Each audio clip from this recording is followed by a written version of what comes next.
हमारे चैनल से जुड़े रहने के लिए YouTube पर इस चैनल को सब्सक्राइब करें।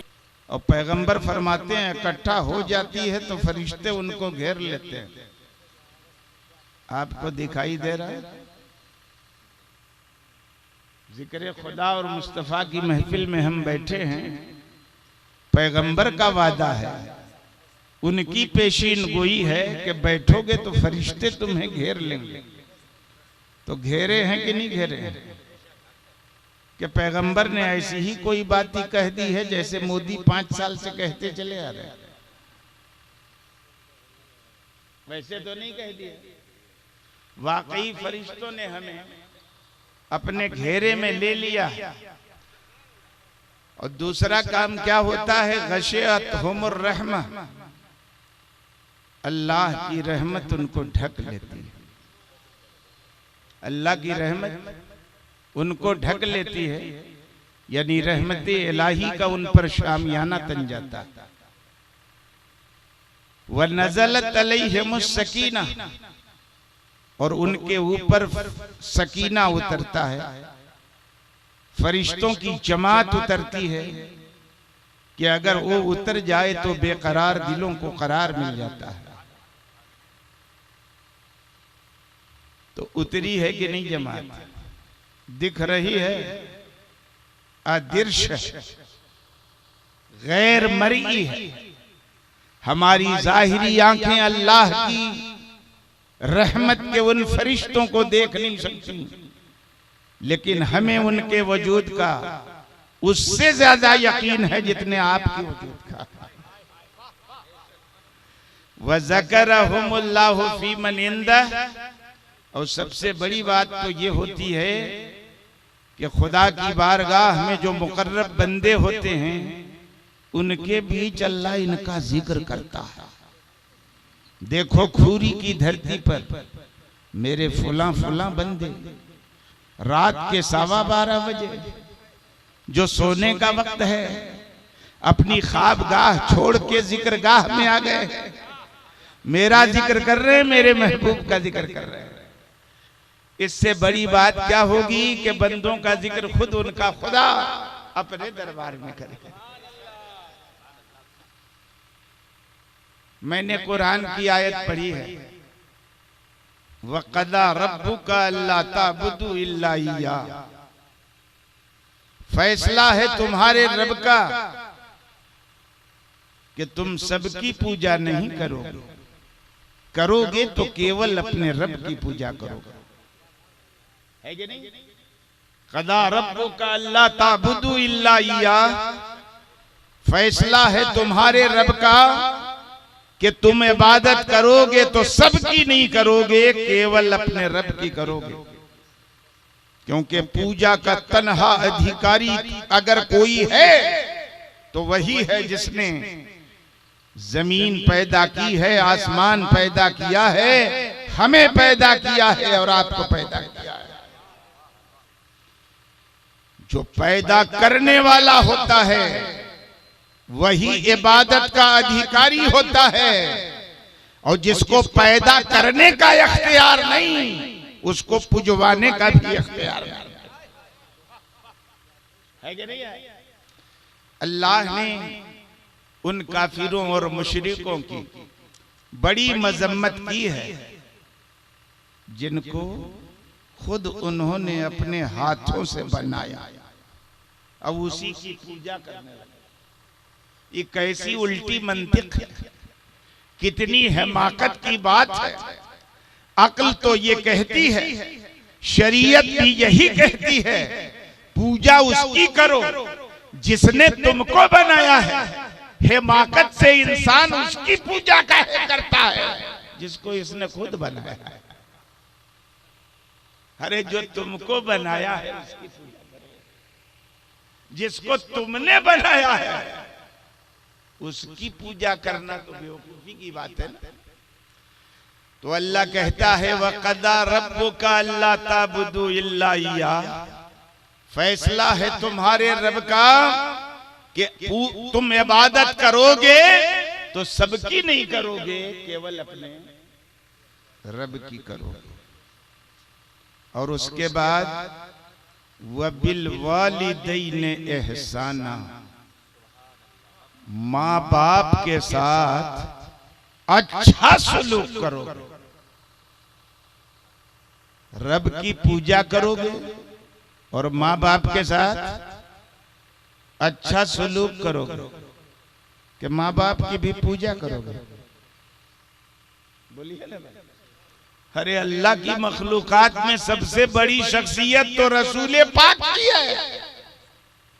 अल्लाह को छोड़कर या अल्लाह के साथ रसूल पाक की पूजा की अनुमति नहीं है, तो माँ बाप की पूजा की अनुमति कैसे हो जाएगी? इसलिए जिस मुल्क में आप रहते हो ना, वहां तो पूजा बहुत काम है। माता पिता भी उनके यहाँ पूजनीय, पूजनीय माता जी, पूजनीय पिता जी कहा जाता है, कहते हैं ना भैया लोग। तो पूजनीय पिताजी यानी पूजा योग्य, इबादत के लायक अब्बा हुजूर और इबादत के लायक अम्मा हुजूर, ये कहते हैं हमारे मुल्क के लोग। हमारा इस्लाम कहता है पूजनीय अगर कोई है तो केवल खुदा है। माँ बाप इस्लाम की नजर में पूजनीय नहीं है तो आदरणीय है, सम्मानीय है। हम पूजा फकत खुदा की करेंगे, माँ बाप की पूजा नहीं करेंगे, उनका मान सम्मान करेंगे, उनका अपमान नहीं करेंगे, उनके साथ अच्छा सलूक करेंगे, बदसलूकी नहीं करेंगे।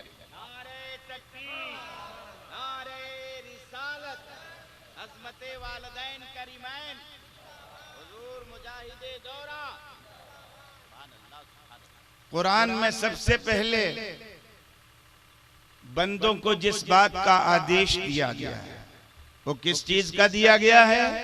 अपने रब की पूजा करो, उसकी इबादत करो, उसकी परस्तिश करो, और किसी की परस्तिश हस्र न है इल्ला इय्या, किसी की मत करो, उसी की करो। यानी रब की पूजा करो, रब के सिवा किसी की पूजा न करो। और माँ बाप की पूजा मत करना। जो लोग सब चीज की पूजा करते हो, माँ बाप की पूजा करें तो हैरत की क्या बात। तुम माँ बाप की पूजा मत करना। क्या करना? अच्छा सलूक करना। क्योंकि इस रूए जमीन पर एक इंसान के ऊपर अल्लाह के बाद अगर सबसे बड़ा हक किसी का है तो माँ बाप का है। क्योंकि अकबर अली साहब ने आज की ये मजलिस माँ बाप की रूह को इसाले सवाब करने के लिए मुनक़िद की है ना, तो मौजू यही होना चाहिए। तो माँ बाप के साथ क्या करना है? अच्छा सलूक करना है। खुदा के बाद सबसे बड़ा हक इस रूए जमीन पर इंसान के ऊपर किसका है? माँ बाप का है। काहे? क्योंकि अल्लाह पैदा करने वाला है और माँ बाप पैदा करने वाले नहीं हैं, लेकिन हमारी और आपकी पैदाइश का माध्यम पैदा करने वाला खुदा है और माँ बाप को उसने हमारी पैदाइश का जरिया बनाया है। जो पैदा करने वाला है उसकी पूजा करो और जो तुम्हारी पैदाइश का जरिया है उनका मान सम्मान करो, उनके साथ एहसान करो, अच्छा सलूक करो। है कि नहीं है? अब एक बात आप अर्ज करना चाहूंगा। आयत के एक टुकड़े में अल्लाह ने केवल अपनी पूजा का आदेश दिया है और दूसरे टुकड़े में माँ बाप के साथ अच्छे सलूक का आदेश दिया। अगर कोई इस आदेश की खिलाफ वर्जी करे और अल्लाह की इबादत के साथ साथ इबादत में किसी को शरीक कर दे तो सबसे बड़ा गुनाह है कि नहीं? अल्लाह के साथ इबादत में किसी दूसरे को शरीक करना इससे बड़ा भी गुनाह है कोई? इसी को शिर्क कहते हैं भाई, अल्लाह के साथ किसी को इबादत में शरीक करना, ये क्या कहलाता है? शिर्क। शिर्क महापाप है, इससे बड़ा कोई गुनाह नहीं। ये हम ही नहीं कहते, कुरान कहता है इन्ना शिर्क लज़ुल्मुन अज़ीम, शिर्क बहुत बड़ा जुल्म है, बहुत बड़ी नाइंसाफी है, बहुत बड़ा पाप है। और वालिदैन के साथ अच्छे सलूक का हुक्म दिया है। अगर इस आदेश का कोई उल्लंघन करे, इस आदेश का पालन अनुपालन न करे, तो ये भी सबसे बड़ा गुनाह। अल्लाह के साथ किसी को इबादत में शरीक करना, अगर ये महापाप है, तो माँ बाप के साथ अच्छा सलूक करने की बजाय बदसलूकी करना, ये भी महापाप है। एक बार हमारे पैगंबर ने सहाबा को मुखातब करके इरशाद फरमाया, अला उखबिरुकुम बिअकबरिल कबाइर, ए मेरे सहाबा, क्या मैं तुम्हें जो सबसे बड़ा गुनाह है वो गुनाह न बता दूं? सबसे बड़ा पाप क्या है, सबसे बड़ा गुनाह क्या है, मैं बता दूं?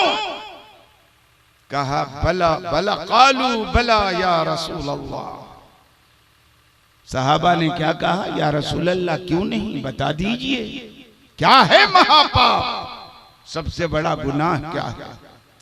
तो हमारे पैगंबर ने इरशाद फरमाया, अल इशराकु बिल्लाह व उकूकुल वालिदैन, सबसे बड़ा पाप अल्लाह के साथ किसी को शरीक करना है और माँ बाप की नाफरमानी करना। दो सबसे बड़ा गुनाह है। शिर्क सबसे बड़ा गुनाह, शिर्क के बाद माँ बाप की नाफरमानी करना सबसे बड़ा गुनाह। आदमी अगर मुशरिक हो, काफिर हो, तो उसका कोई अमल खुदा के यहाँ मकबूल है?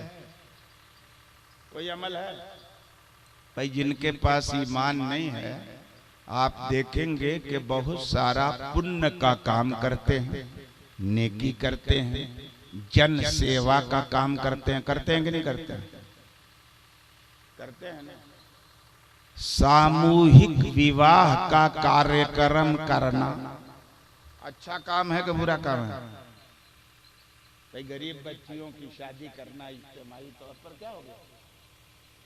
क्या हो गया मौलाना साहब का, हाफिज भाई का? अच्छा, अपनी जगह पर स्थानांतरण कर रहे हैं उनका, ठीक। वो कहाँ चले गए आपके दोस्त मास्टर साहब? गए?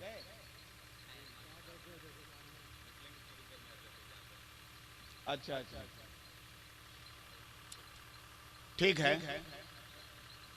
क्या मैं कह रहा था, भूल गया भाई बीच में, खैर याद आ जाएगा। मैं कह रहा था कि अगर कोई ईमान जिसके पास न हो, कुफ्र हो, वो लोग अच्छा काम करते हैं कि नहीं? गरीब बच्चियों की शादी कराने का, सामूहिक विवाह की व्यवस्था करना अच्छा काम है कि नहीं? दूसरी कौमें जो मोमिन नहीं है, वो ये काम करती हैं कि नहीं? आखिरत में सवाब मिलेगा इसका, उनको मिलेगा।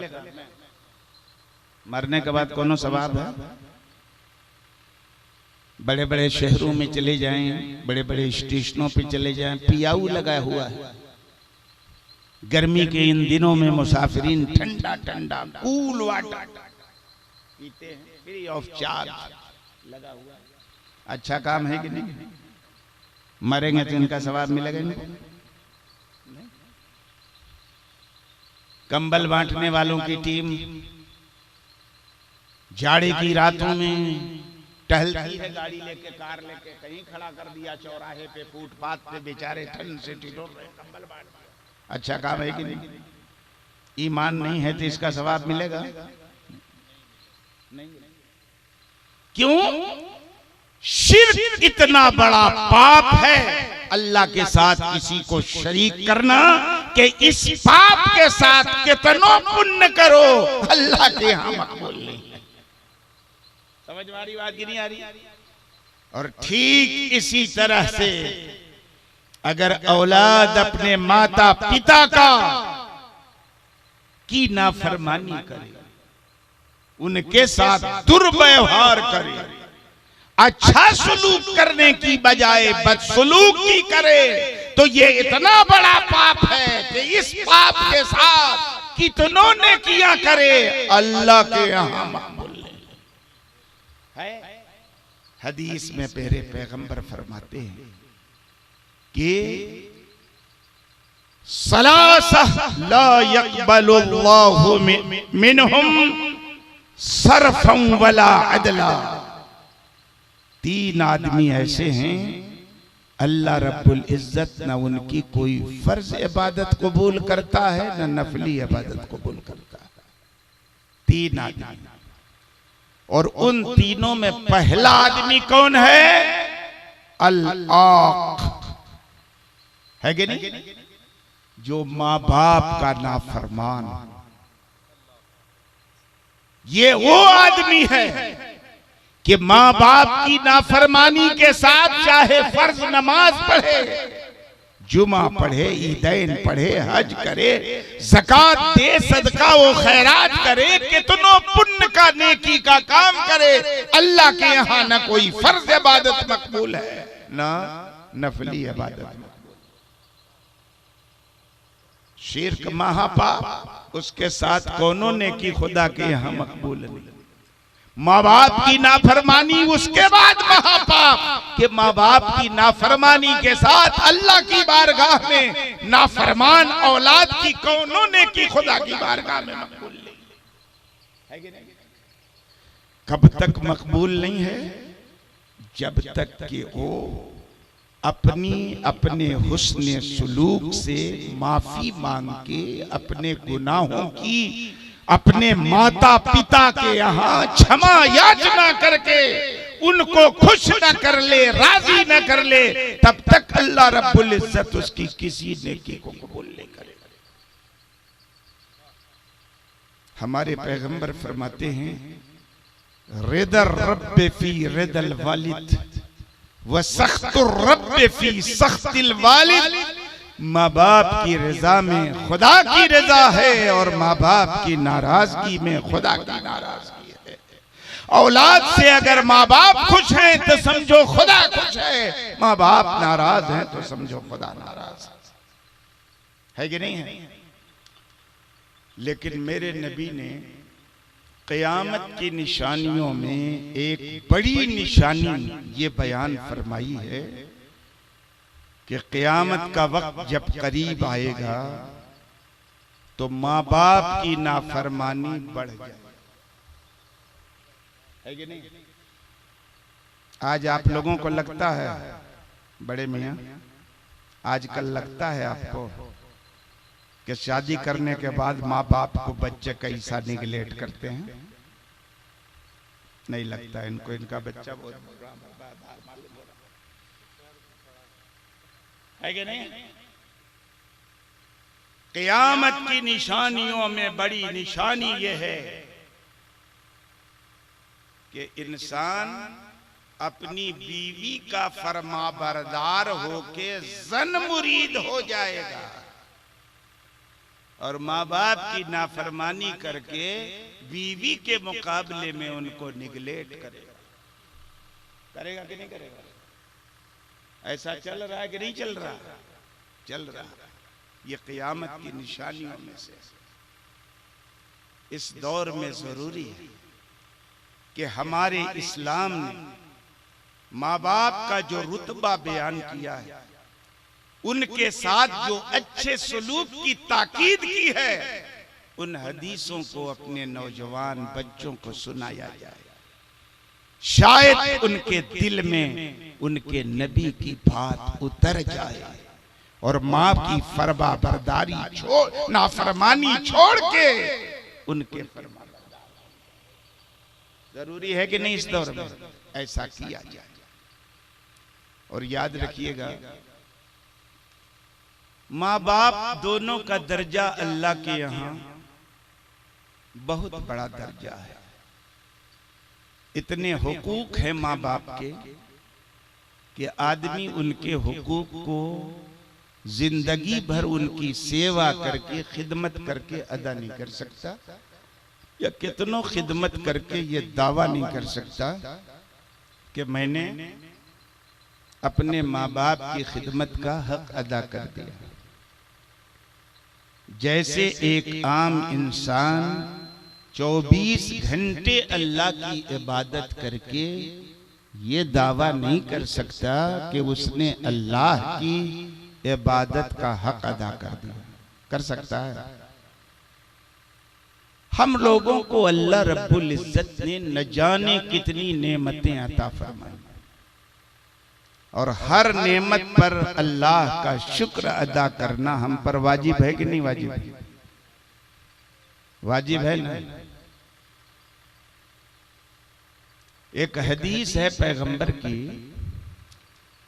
कि फिल इंसान सित्तूना व सलासु मिअतिम मफसिला फलयतसद्दक अन कुल्ले मफसिलिम बिसदका।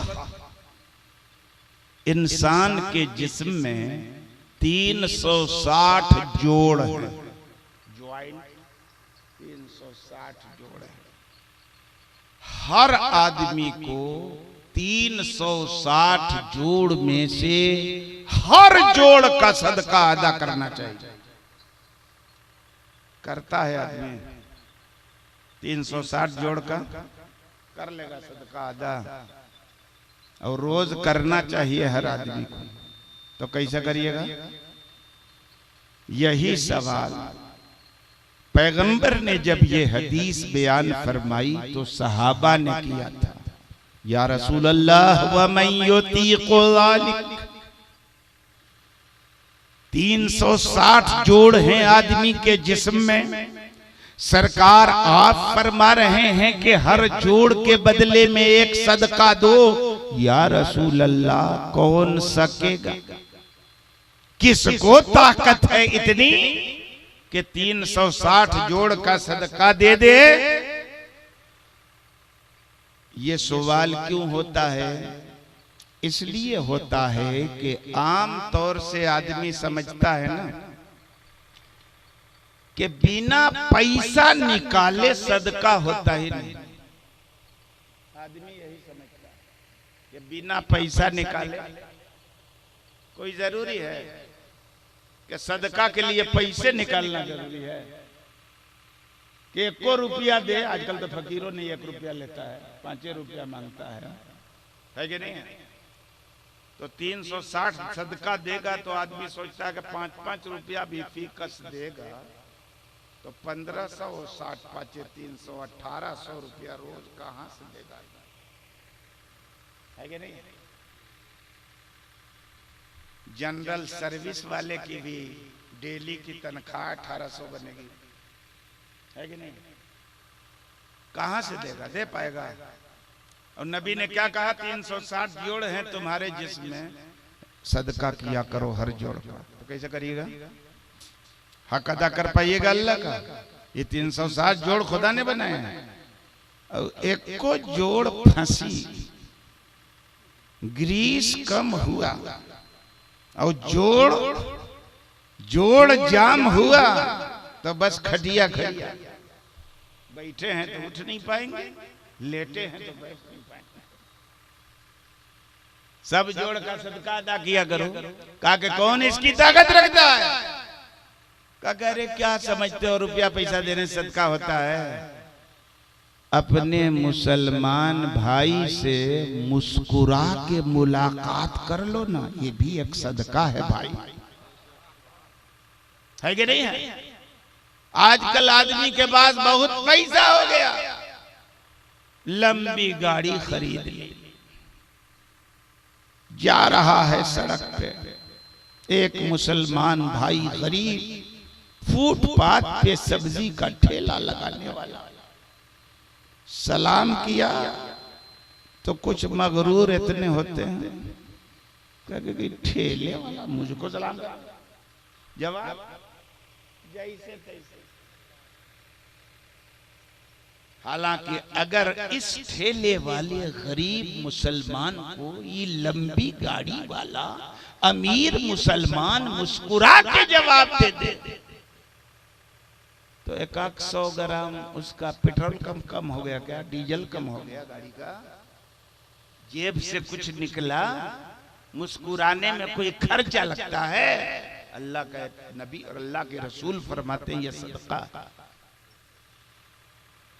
और ऐसा बड़ा आदमी गरीब आदमी का हाल चाल पूछ ले सलाम कर या जवाब देने के बाद तो कितना खुश होगा, बहुत खुश हो जाएगा ना। ये हो सदका है। और जानते हो कितना बड़ा सदका है? हदीस शरीफ में आया है, इन्ना अहब्बल आमाली बादल फराइज इदखालुस सुरूर अला क़ल्बिल मुमिन। फराइज के बाद अल्लाह की बारगाह में सबसे प्यारा अमल मुसलमान के दिल में खुशी पैदा करना। कैसे हो खुशी पैदा करो? मिले तो मुस्कुरा के मिलो, मिलो तो मुस्कुरा के मिलो, सलाम करे तो सलाम का खंदा पेशानी से जवाब दो, खाली जवाब मत दो, उसका हाल चाल पूछ लो, उसका बाल बच्चों का हाल चाल पूछ लो, खुश हो जाएगा कि नहीं खुश? ये सब सदका है। समझ में आ रही बात की नहीं आ रही? ये सदका कर सकता है कि नहीं? लेकिन नहीं करता। खैर मैं तफसील में नहीं जाना चाहता, मैं ये बताना चाहता हूं कि आदमी अल्लाह ने जो नेमतें दी हैं उसका हक अदा। और हमारी और आपकी औकात क्या है? हम लोगों को तो तौफीक नहीं मिलती कि 5 वक्त अपने रब की बारगाह में हाजिर होकर नमाज पंजगाना अदा कर लें। कितने लोग नमाज के पाबंद? नमाज पंजगाना अदा कर लें। जिस पैगंबर की तुम उम्मत हो, उस पैगंबर की शान क्या थी कि गर्मी की रातों में नहीं, जाड़े की रातों में सोने की बजाय अल्लाह की नेमतों का शुक्र अदा करने के लिए नफली नमाज पढ़ने मेरे नबी खड़े होते और इतनी देर तक खड़े होते कि सरकार के पैरों में वर्म पैदा हो जाता। कद तवर्रमत कदमाहु व कद तशक्ककत, तवर्रमत कदमाहु व कद तशक्ककत। उनके पाए मुबारक में वर्म हो जाता था, फट जाते थे पाए मुबारक। सहाबा देखते थे, उम्मुल मोमिनीन आयशा सिद्दीका देखती थी, अर्ज करती थी, या रसूल अल्लाह, अल्लाह ने तो आपके सबब आपके अगलों पिछलों के गुनाह माफ कर दिए हैं, इतनी मशक्कत आप काहे करते हैं? तो नबी कहते थे, अफला अकूना अब्दन शकूरा। आयशा तुम नहीं चाहती कि मैं अपने रब का शुक्रगुजार बंदा बन जाऊं? तुम खाली इबादत की मशक्कत देखती हो, अरे उन इनामों इकरामात की बरसात नहीं देखती जो मेरे रब ने मेरे ऊपर किया है, वो भी तो देखो। और इतनी इबादत करके भी नबी क्या फरमाते थे कि मां अबदना का हक का इबादत, मेरे खुदा हमने तेरी इबादत का हक अदा नहीं किया, हमने तेरी इबादत का हक अदा नहीं किया। तो आम आदमी कर सकता है, लेकिन एक बात याद रखना आ गई है तो मसला सुन लीजिए। जमाई लेने लगे लोग, अच्छा ठीक है, ज्यादा देर नहीं इंशाअल्लाह, जमाई लेना कम कीजिए। क्या कहा? माबदना का हक का इबादत, हमने तेरी इबादत का हक, ये पैगंबर ने न कहा है। हम लोग भी पलट के कह सकते हैं कि मेरे नबी ने अपने खुदा की इबादत का हक अदा नहीं किया, कहिएगा। अगर कोई कह देगा तो मुसलमान से काफिर हो जाएगा कि अल्लाह के रसूल ने खुदा की इबादत का हक अदा नहीं किया, आप कहोगे तो काफिर हो जाएगा। अपने बारे में आप कहो ना कि हमने अपने रब की इबादत का हक अब ये कहने का मुंह है हम लोगों का। हम तो सिरों से इबादत ही नहीं करते। इबादत पूरी करें तब कहें कि हमने इबादत का हक अदा नहीं किया, तब ये बात शोभा देती है हमारे मुख से। और यहाँ सिरे से इबादत ही नहीं है, तब क्या कहना कि इबादत का हक अदा नहीं किया नबी ने। हाँ बिल्कुल, अल्लाह तौफीक अता फरमाए हमारे मुसलमान भाइयों को कि 8 और खाट के नमाजी न बने, 360 के नमाजी न बने, रोजाना 5 वक्त के नमाजी है कि नहीं। बहरहाल मैं ये अर्ज करना चाहता हूं कि खुदा की इबादत का हक अदा नबी ने इतना करके क्या कहा कि मैंने अपने रब की इबादत का हक, लेकिन ये नबी की तवाज़ो इनकिसारी है। आपको ये अधिकार नहीं है कि पलट के ये कह दो कि नबी ने खुदा की इबादत का हक अदा नहीं किया। अगर ऐसा कहोगे ना, नबी की तौहीन हो जाएगी, इस्लाम से कुफ्र की तरफ निकल जाओगे। क्योंकि जो बात आदमी तवाज़ो और इनकिसार से कहे, अपने आप को छोटा समझ के, यही बड़प्पन है कि आदमी अपने आप को। कभी कभी कुछ लोग हम लोगों के यहाँ आते हैं, कहाँ से आए हैं भाई? कहा कि मैं एमपी से तशरीफ लाया हूं। तशरीफ लाया, अपने मुंह से ये बात अच्छी लगती है? अरे अपने कहोगे मैं हाजिर हुआ, हम न कहेंगे कि आप तशरीफ लाए हैं। उल्टी बात है कि नहीं? मुंह मियां मुट्ठू बनना अच्छा नहीं लगता है कि नहीं। लेकिन जो बात हम कह रहे हैं उसी पलट के आप नहीं कर सकते। कहोगे तो मेरा अपमान हो जाएगा। हम तो कहेंगे आपके पास जाके कि मेरी हाजिरी आपके गांव में फला जगह से हुई थी। आप भी सवेरे कहिएगा कि मौलाना मुजाहिद साहब पूरी हाजिर हुए थे। नहीं, अदब का तकाजा ये है कि कहना पड़ेगा कि हाफिज शमीम साहब गढ़वा वाले तबलीगुल इस्लाम के मोहतमिम अकबर अली अंसारी के यहाँ खूरी में तशरीफ लाए थे। आप वैसे नहीं कह सकते जैसे मैं अपनी जबान से कह रहा हूं। नबी ने कहा कि हमने ये खुदा तेरी इबादत का हक अदा नहीं किया। तुम पलट के नहीं कह सकते कि नबी ने इबादत का हक नहीं अदा किया। कहोगे ये गुस्ताखी हो जाएगी, और नबी की शान में गुस्ताखी कुफ्र है, तुम मुसलमान से काफिर हो जाओ। यही बात वहाबियों को समझ में नहीं आती। वही पलट के कहने वाली आदत खराब है। समझ रहे कि नहीं समझ? कहे नबी हमारी तरह बशर है। नबी हमारी तरह कैसे? अरे कुरान में अल्लाह कहता है कुल इन्नमा अना बशरुम मिस्लुकुम। ए नबी आप कह दीजिए मैं तुम्हारी तरह बशर हूं। इसलिए नबी हमारी तरह, वह भी यही कहता है। ठीक है उसका कहना। अरे नबी को अल्लाह ने हुक्म दिया बंदों के सामने कहने का, तवाज़ो और इनकिसार के बतौर के मैं तुम्हारी तरह बशर हूं। पलट के किसी आदमी को यह कहने का अधिकार नहीं कि नबी मेरी तरह बशर है। नबी अगर कहें कि मैं तुम्हारी तरह बशर हूं तो ये तो अल्लाह के हुक्म की ऐन तामील है। मगर तुम पलट के कहो कि नबी मेरी तरह बशर है तो ये तुम्हारी गुस्ताखी और बेअदबी है, काफिर हो जाओ। नबी कह सकते हैं मैं तुम्हारी तरह बशर हूं, तुम पलट के नहीं कह सकते कि मैं नबी मेरी तरह बशर। खैर, तो नहीं ना अदा कर सकता कोई अल्लाह की।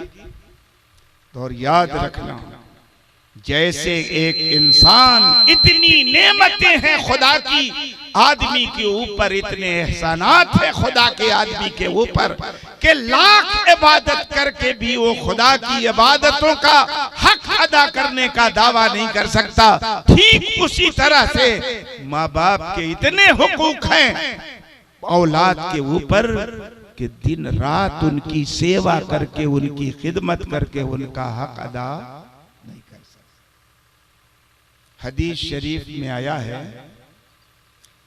कि एक सहाबी रसूल अल्लाह के रसूल की बारगाह में हाजिर हुए।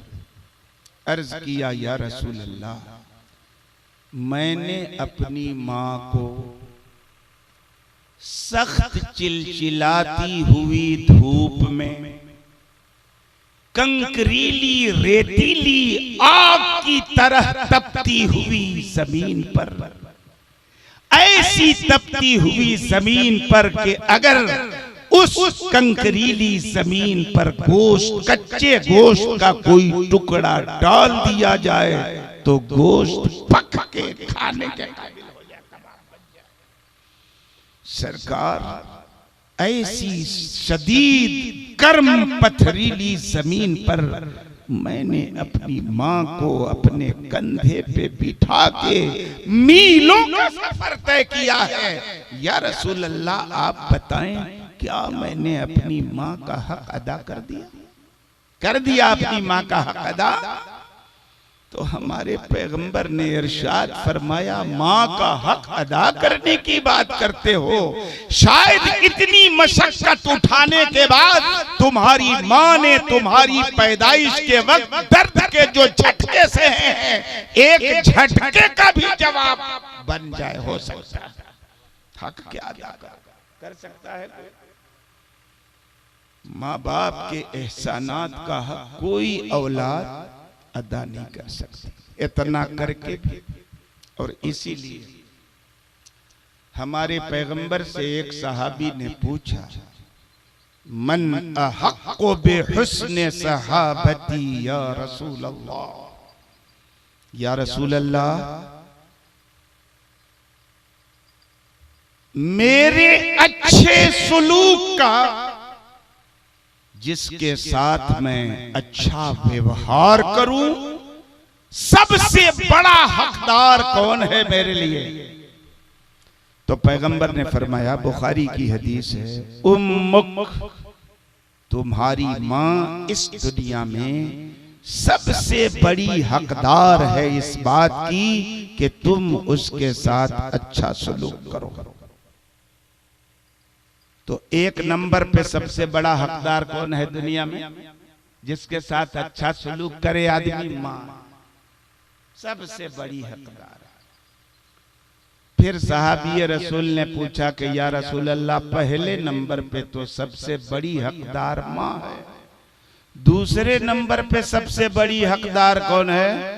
तो कहा उम्मुक, पहले नंबर पे भी माँ और दूसरे नंबर पे भी माँ ही।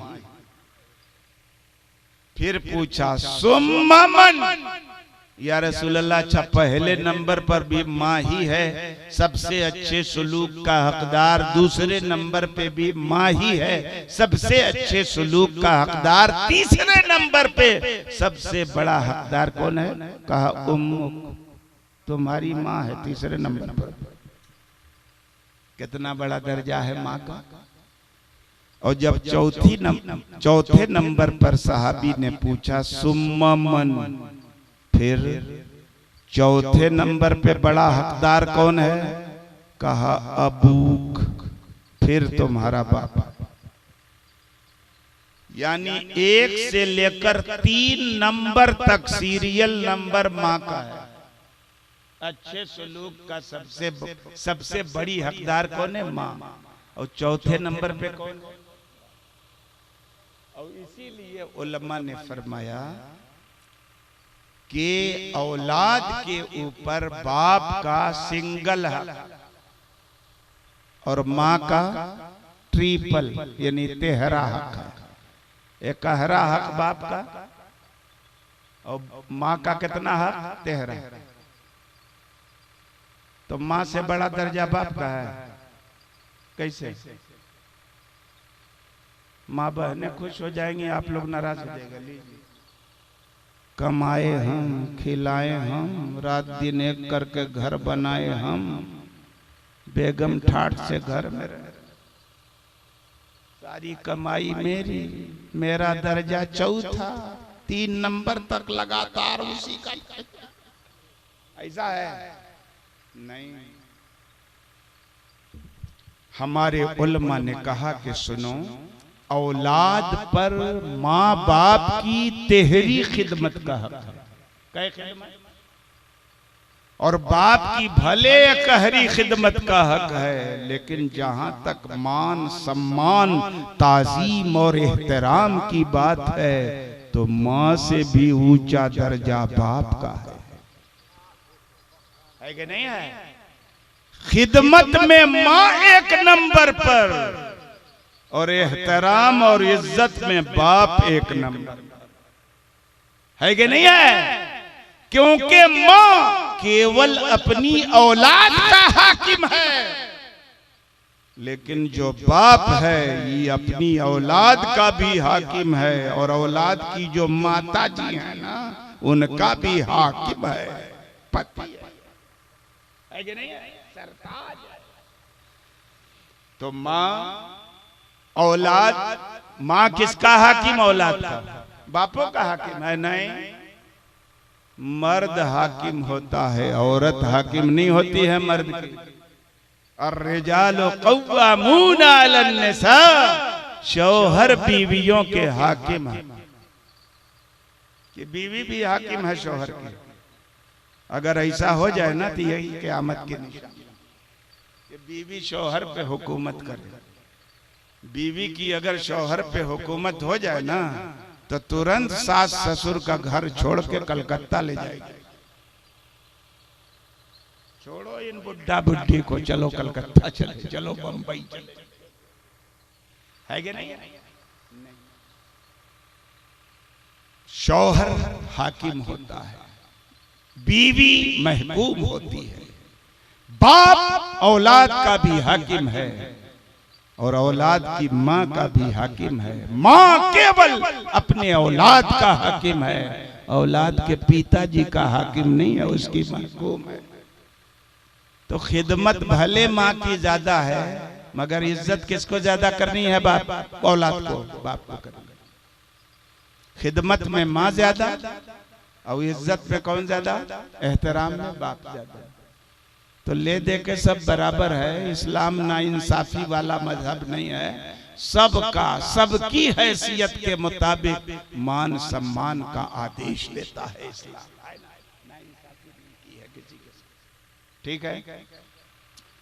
तो खिदमत में माँ ज्यादा और एहतराम में कौन ज्यादा? बाप ज्यादा। और माँ बाप के बीच लड़ाई हो जाता, आप किधर रहिएगा? माँ बाप दोनों लड़ जाए, आप किसका पक्ष लीजिएगा? कह के मौलाना मुजाहिद साहब तकरीर करके गए हैं कि माँ का हक बाप से बहुत ज्यादा है, लड़ाई दोनों में हो गई है तो माँ का पक्ष लो और बाप का विपक्षी बन जाओ। है कि नहीं? है ऐसी अनुमति शरीयत में कि माँ बाप के बीच लड़ाई हो जाए तो पक्ष ले माँ का, क्योंकि उसका तेहरा हक है, और विपक्ष बन जाए बाप का, क्योंकि एकहरा हक है। ऐसी इजाजत नहीं, वो अपनी जगह पर। लेकिन माँ बाप के बीच लड़ाई हो जाए ना तो बेटा को निष्पक्ष रहना है, न्यूट्रल रहना है, गैर जानिबदार रहना है। आप न माँ का पक्ष ले सकते हो न बाप का पक्ष ले सकते हो, दोनों से हाथ जोड़ करके लड़ाई बंद करने की दरखास्त कर सकते हो। पक्ष किसी का नहीं ले सकते। तकरीर का गलत मतलब मत समझ जाइएगा। कभी कभी ऐसा होता है ना, बेटा माँ की तरफ होके बाप को सताने लगता है, और कभी कभी बेटा बाप की तरफ होके माँ को सताने लगता है। होता है कि नहीं होता? क्योंकि बाप की फरमाबरदारी का हुक्म है, माँ को सताता है। माँ की फरमाबरदारी का हुक्म है तो माँ का पक्ष लेके बाप को सताता है। नहीं, औलाद पर माँ की भी फरमाबरदारी फर्ज है, बाप की भी फरमाबरदारी फर्ज है। और जब दोनों के बीच झगड़ा हो जाए तो औलाद फरीजा है कि वो निष्पक्ष रहे, दोनों से गुजारिश करे लड़ाई बंद करने की, लेकिन पक्षपात मत करे। है कि नहीं? हाँ, खिदमत में है एक दूसरे को प्राथमिकता दे सकते हैं आप, माँ को बाप पर। गर्मी का जमाना है, माँ बाप ने एक साथ औलाद से पानी कहा। इत्तेफाक है, बाई चांस ऐसा हुआ, माँ और बाप दोनों एक साथ बोले बेटा प्यास लगी है, गिलास पानी देना। एक साथ दोनों बोले तो दोनों को देना है ना, बोलिए ना। तो जग गिलास लेके आप आए, माँ बाप दोनों बैठे हैं, तो किसको दीजिएगा? पहले बाप को दीजिएगा कि माँ को? बाप की इज्जत ज्यादा है, माँ की खिदमत ज्यादा है। ये पानी देना खिदमत का काम है कि इज्जत का? खिदमत का है भाई। तो पहले माँ को पिलाओ ना, वो पी ले तो दूसरा गिलास बाप को दे दो। समझ में आ रही बात? की नहीं आ रही?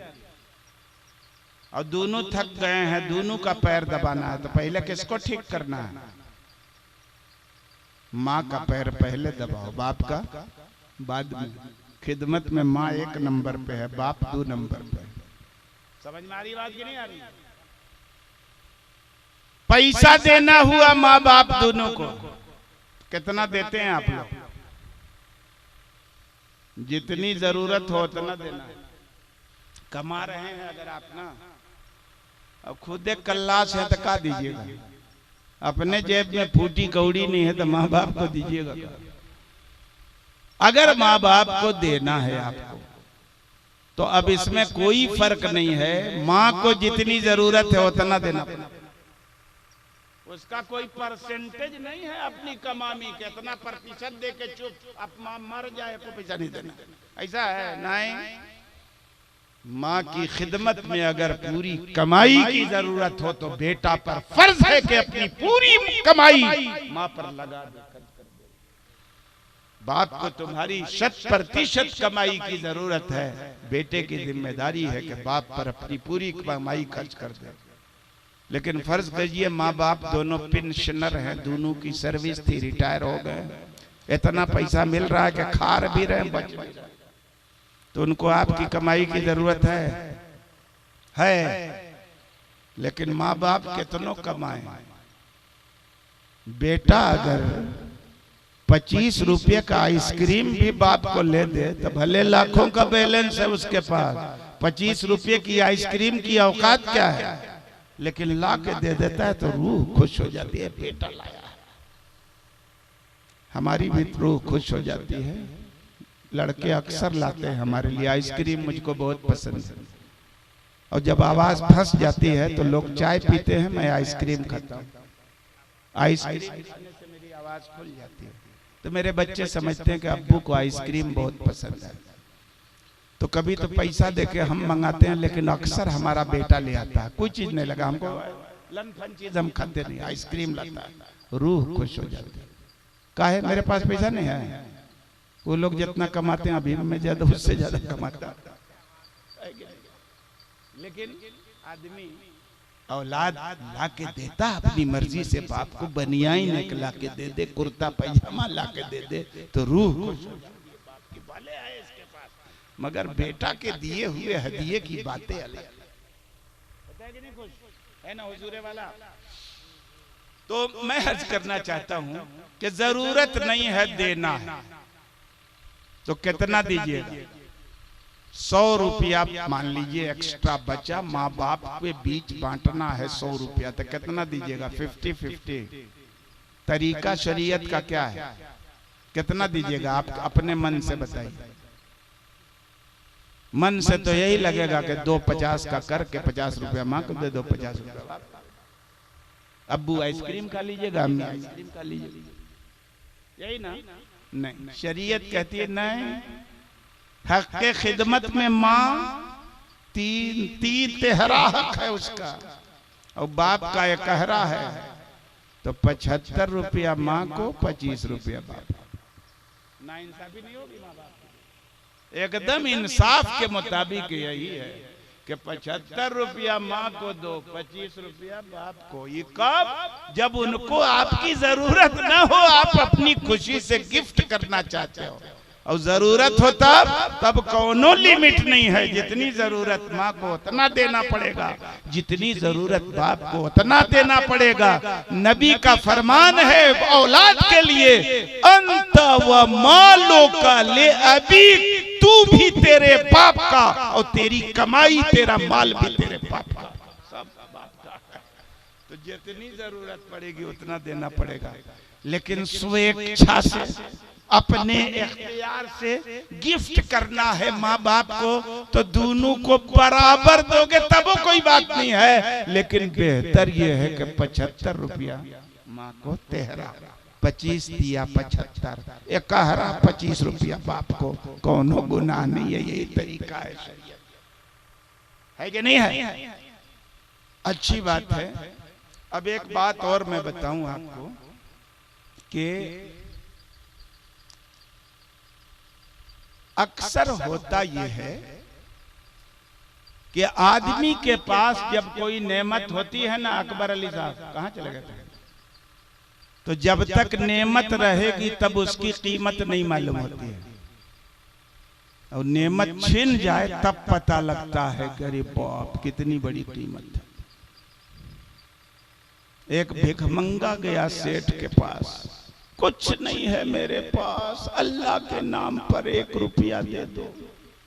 कहे फकीर अल्लाह की नाशुक्री मत करो, कुछ नहीं तुम्हारे पास, कुछ नहीं, अल्लाह की कसम कुछ नहीं मेरे पास। कचा 1 लाख रुपया ले लो, आंख एक दे दो हमको। 1 लाख ला, 1 आंख दे दो।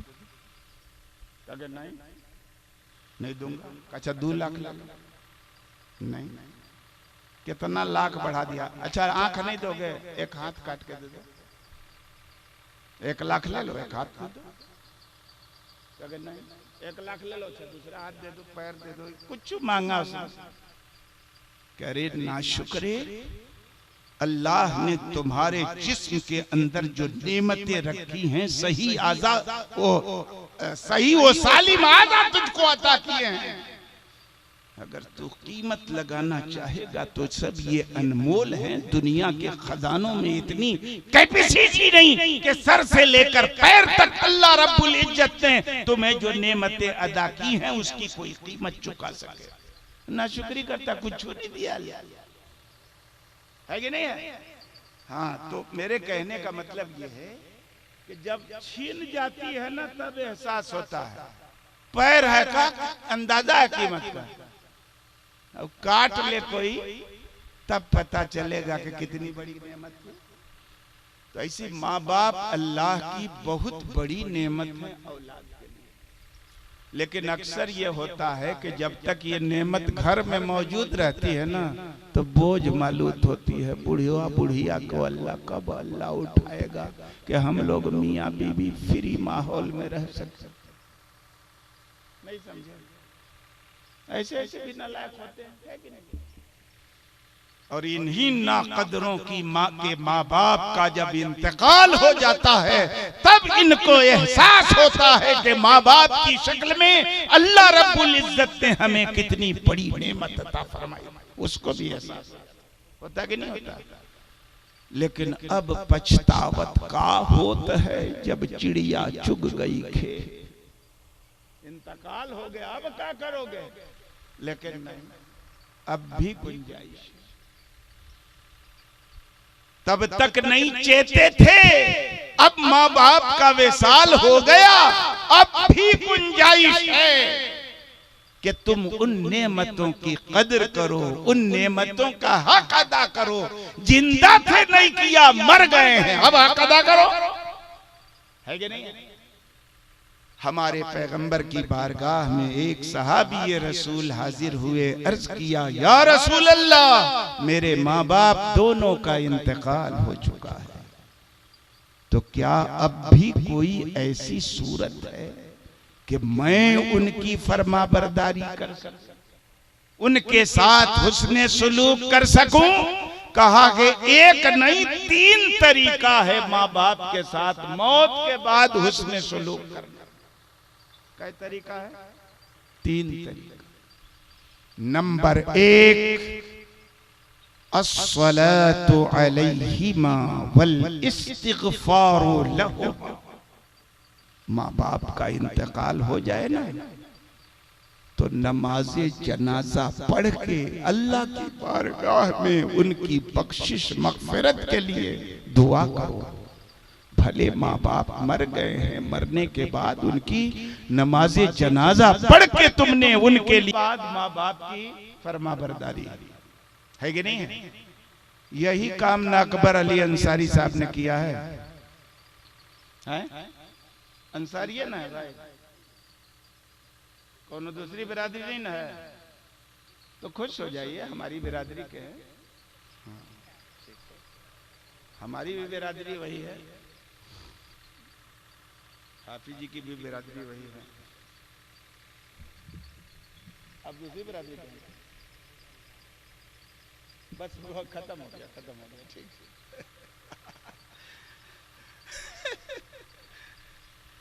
चलिए हम जरा सा हंसते खेलते तकरीर करते हैं तो मुझको खुद ही नहीं पता चलता है कितनी देर तकरीर हो गई। ऐला मार राजधानी एक्सप्रेस की स्पीड में अगर तकरीर करें तो आपको भी लगेगा कितना बोलेगा भैया, ये कौन स्टेशन पे रुकेगा, कहाँ सिग्नल इसको नहीं मिलेगा कि ठहरे के हमको छुट्टी मिले। कुछ नहीं, हमारी दुआ है कि अल्लाह रब्बुल इज्जत हमारी इस मुख्तसर सी गुफ्तगू को कबूल फरमाए।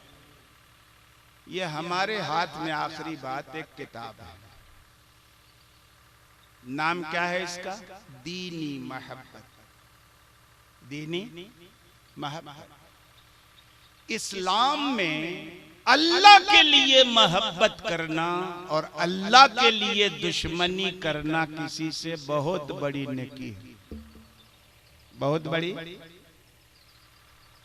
क्योंकि मोहब्बत और अदावत की कद्र अल्लाह की बारगाह में जिस बुनियाद पर है वो बुनियाद अल्लाह और उसके रसूल की खुशनुदी है। रसूल के गद्दारों और उसके गुस्ताखों के साथ मोहब्बत करोगे तो खुदा खुश होगा, मुस्तफा खुश होंगे। जो खुदा का गुस्ताख हो, मुस्तफा का गुस्ताख हो, उसके साथ मोहब्बत करोगे तो खुदा खुश होगा। और मोहब्बत करोगे तो क्या है? दुनिया की बुनियाद पर नेताजी हैं, इनसे दुश्मनी करेंगे तो ठीका नहीं देंगे, ये अल्लाह के लिए मोहब्बत भी नहीं, ये हुई ठेकेदारी के लिए, दुनिया के लिए, पैसा के लिए मोहब्बत।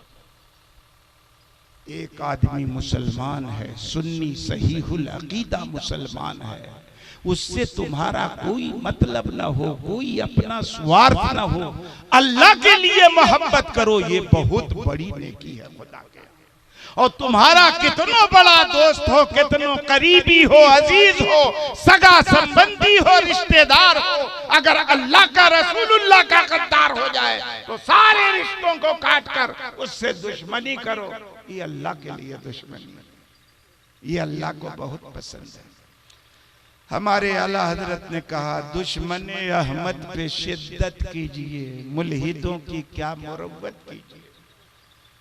जो खुदा के महबूब का दुश्मन है उससे दुश्मनी है कि नहीं? जो गद्दार है उनका उससे दुश्मनी करो, जो वफादार है उससे मोहब्बत करो। इसी मौजू पर और दीगर मौजूहात पर एक बहुत बड़े आलिम हैं आलम इस्लाम के, छठी 7वीं सदी हिजरी के इमाम अबू मोहम्मद इब्ने अहमद इब्ने मोहम्मद इब्ने कुदामा मुक़द्दसी हम्बली अलैहि रहमतु व रिदवान की जिस किताब का अरबी में नाम है अल मुतहाब्बीना फिल्लाह, वो लोग जो आपस में सिर्फ इस आधार पर एक दूसरे से मोहब्बत करते हैं कि उनकी नजर में अल्लाह और उसके रसूल की खुशनुदी, उनकी फजीलत के बयान में ये अरबी जबान में एक किताब थी इस बुजुर्ग के, जिसका तर्जमा अजीज गिरामी हजरत मौलाना मोहम्मद रज्जब अली कादरी मिसबाही ने सलीस उर्दू जबान में करके आप लोगों के पढ़ने के काबिल बना दिया है। अरबी में कहाँ पढ़ पाते आप, उर्दू में इन्होंने कर दिया तो आप लोग भी पढ़ पाएंगे। और छत्तीसगढ़ में अगर ये तो अच्छा, ये तो झारखंड है ना, कन्हर पार, आप लोगों को मालूम है कि यहाँ मेरी भी जमीन है, मालूम है कि नहीं मालूम है? हाँ, तो हम भी यहीं के रहने वाले हैं, जब चाहें घर बना लें। खुरिये में दुआ कीजिए बना लें। हाँ बना ले। तो खैर इधर के लोग उर्दू कम जानते हैं, हिंदी ज्यादा जानते हैं। उर्दू जबान में तर्जमा करके उर्दू दात तबके के लिए एहसान किया है इन्होंने, और बहुत अच्छा कारनामा है। मुझे बड़ी खुशी हुई कि हमारे इलाके के एक नौ उम्र उभरते हुए आलिम ने इतना शानदार काम किया है। इतनी छोटी सी उम्र में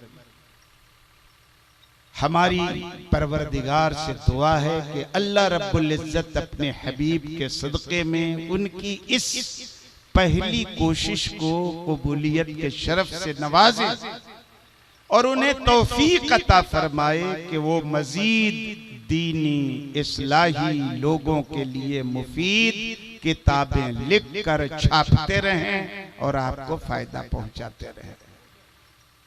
हाँ क्या हुआ, वो सो रहे हैं, बहुत काम किए हैं ना, आप तो खाली बैठे हैं, पूरा इंतजाम उन्हीं के जिम्मे है ना। तो रस्म इजरा तो शायद आप लोगों को मालूम भी नहीं होगा। इसकी जो शुरुआत हो रही है ना, इफ्तिताह, मकान का उद्घाटन होता है, ये भी किताब का उद्घाटन है, उसको उर्दू में कहते हैं रस्म इजरा। मौलाना मोहतरम ने ये खिदमत मेरे सुपुर्द की कि आप इस किताब की रस्म इजरा कर दीजिए। तो दुनिया वाले तो करते हैं, तो ऐसे करके फोटो खिंचवाते हैं, तो हम तो फोटो खिंचवाएंगे नहीं, आपको दिखा दे रहे हैं। कितनी कीमत है इसकी? 64 पेज की किताब है, 30 रुपये इसकी कीमत है। अल्लाह जिसको तौफीक अता फरमाए मौलाना मौसूफ से हदिया करके इस किताब को पढ़े।